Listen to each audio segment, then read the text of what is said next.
How to enable two-step verification in Google or Gmail account. Let's get started. First, launch your Gmail app. Make sure you are using the Gmail account whose two-step verification you want to enable.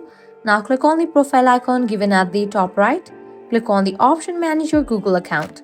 Now head over to the section Security. Now scrolling down, you're going to find the section of how you sign into Google. Under that, you'll find the option of two-step verification. Click on that. You might be prompted to enter your password. After you type in that, you'll be directed to this page. Now click on the option Turn on two-step verification. You'll be prompted to enter your phone number for the verification. First of all, select your country code, then type in your phone number over here, then click on Next. With that, you will be receiving verification code in the phone number that you have just entered. You'll need to check the code and type in that code and click on Done. With that, you have just enabled two-step verification in your Google or Gmail account. So that's a wrap for this video. This way you can easily enable two-step verification in Google or Gmail account.